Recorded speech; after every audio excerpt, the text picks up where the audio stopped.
watching breakfast television. Okay, we want to eat right, and I don't know if you ate right over the weekend. I had 3 desserts on Thanksgiving, and we're talking about portion size with Cara Rosenbloom, and you are from Canadian Living. You're a registered dietitian.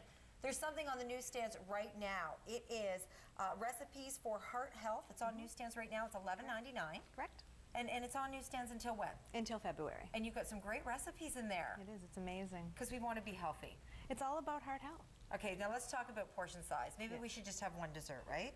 Well, when you're talking about desserts for someone who's trying to be heart healthy, you want to make sure your portion is controlled. And this is the right portion size. Only one of these plates exactly. we're going to pick, okay? Yeah. So you can have the cookies. Exactly. These are actually apple chocolate chunk cookies. Oh. So instead of them being only sweetened with sugar, there's a whole apple that's pureed into there. So it gives it a little bit of the sweetness from the apple without having all that sugar. And they are 50 calories per cookie. Not bad. So 3 cookies, 150 calories. You could even have 2 cookies if you're really watching it. There you go. Yep. And this is a date right here? This is actually a prune and date square, so a little bit more fiber there. And the top has rolled oats for the whole grains, and it also has almonds in there. And again, about 150 to 200 calories per square is a controlled portion. Okay, you just got to do it right. Now this is my kind of dessert right here. This is great. When you're talking about heart health, you want to make sure that fruit is the main part of the dessert. So we saw apples in the chocolate cookies. There are prunes and dates here, and now we have grilled peaches with ricotta cheese. You can use a low-fat ricotta cheese to keep the calories controlled, and again in that 200 calorie range. Now let's talk about these substitutions. You've got some examples for us right here on the table. We talked about the applesauce. Exactly. When you're talking about heart-healthy baking, a lot of people think that it's an oxymoron to think that they have to have a heart-healthy diet but can still eat dessert.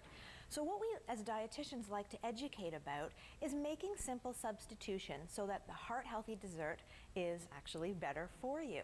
So really simple things like instead of whole milk, you can substitute it for 1% or skim milk. Okay, that's easy enough. Yep. Instead of white refined flour, you can use a whole grain flour. Okay. You can use a whole wheat. I personally like to use a whole grain oat or a whole grain barley flour. I find it's a lot finer and it replicates white flour much better.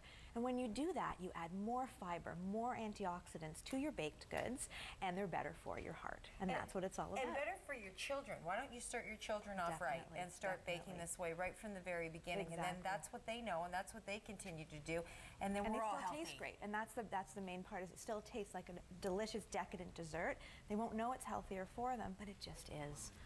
And another thing you can do is substitute the fat. Instead of a traditional butter, lard, or shortening, you can use a soft, trans-fat-free margarine or an oil in your baked goods as well. We've got some fruit right over here. We've got some dried fruit. We do. It's not only about substituting, it's also what you can add into your baked goods that makes a big difference.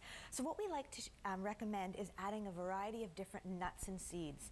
Studies show that just a handful of nuts about 5 days a week can reduce the risk of heart disease by 25%.